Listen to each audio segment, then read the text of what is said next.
Assalamu alaikum. Жүрек жана анын оорусу тууралуу айтып берейин. Демек, бул көрүп турганыңыздар жүрөк, анын 4 камерасы бар. Ошол себептен эркек адамдар кайра-кайра сүйүүгө жөндөмдүү. Албетте тамаша жүрөктүн башка органдардан айырмаланып турган жалгыз өзгөчөлүгү бул анын дайыма кыймылда экендигинде. Анан жанындагы байкаганыңыздар бул биздин денебиздеги эң негизги чоң кан тамыр. Ички диаметри орточо 3 сантиметрге чейин жетет. Бул жерде жайгашкан, жүрөктөн башталып, ал төмөнгө курсакка чейин барат. Жана ошол жерден бөлүнүп кетет. Ага чейин деле көп жерлерден кайсы жерге кан кетиш керек болсо, ошол жерге, ошол катары өйдө тарапка дагы бөлүнгөн тамырлары болот. Бул тамырдын атын биз аорта дейбиз. Бүгүн ушул аортанын оорусу тууралуу айтып бермекчимин. Аортанын оорусу аневризм деп аталат. Демек, бул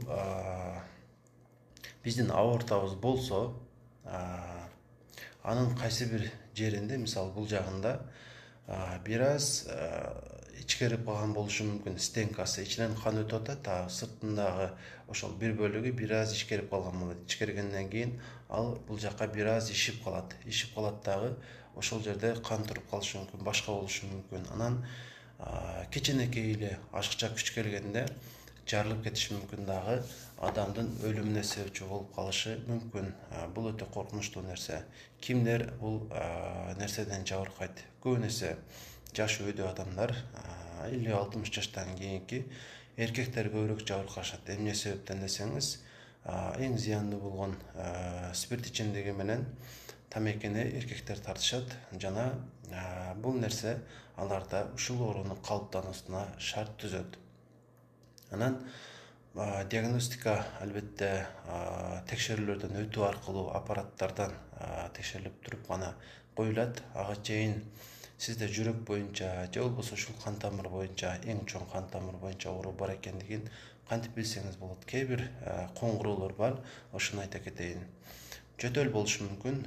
Албетте биз жөтөл болгондо бул өпкөдөн деп эсептейбиз, кээ бирде жүрөккө байланыштуу деле жөтөлөбүз. Анан энтигишибиз мүмкүн.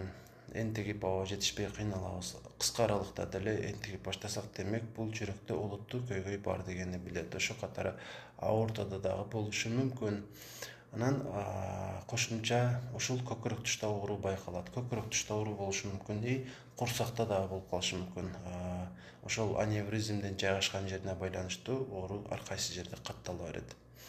Анан адам муздак терди чыгарып турушу мүмкүн. Муздак тер кетсе, демек жүрөктө маселе болушу мүмкүн, аортада дагы маселе болушу мүмкүн.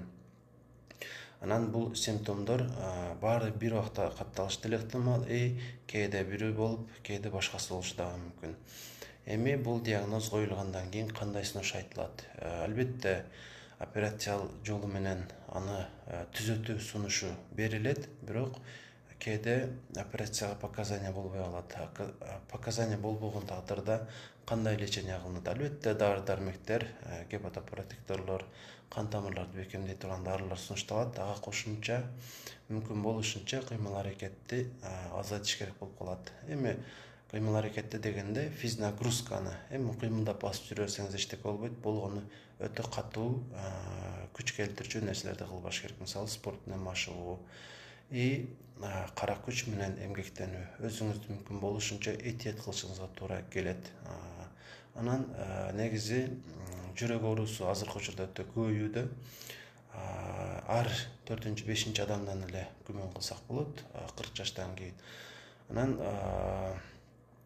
кан басымы жогорулар дагы көп. Эгерде сиздин кан басымыңыз жогору болчу болсо, сизде дагы ушул диагноз болуп калуу ыктымалдуулугу жогору. Андыктан текшерүүдөн өтүп туруу керек. Анан кан басымы жогору болгон бейтаптарга эскертүү: сөзсүз түрдө айтылган дарыны ичип жүрүш керек. Сиздин кан басымыңыз жогору болбошу мүмкүн учурда, бирок сизге бул диагноз коюлган болсо, кайсы бир күнү кокусунан эле кан басымы көтөрүлүп 200-гө чейин, жада калса андан дагы көп ашып кетиши мүмкүн. Дагы бул нерсе инсультка алып барып коюшу мүмкүн. Ошол катары ушул аневризмга дагы алып келиши мүмкүн.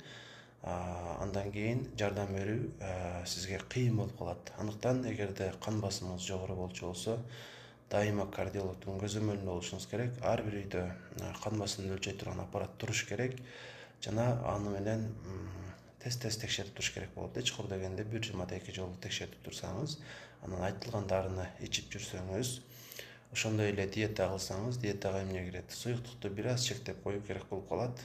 Анан тузду дагы азыраак колдонуш керек. Эми аз колдонуш керек деген кантип түшүнөбүз? Болгону ошол тамактан сырткары баягы кошумча туз себип жейбиз го. Чукур дегенде ушул нерсени токтотуш керек. Ошондо сизде узак жашоо мүмкүнчүлүгүңүз пайда болот, ден соолугуңузду жакшылоо мүмкүнчүлүгүңүз артат.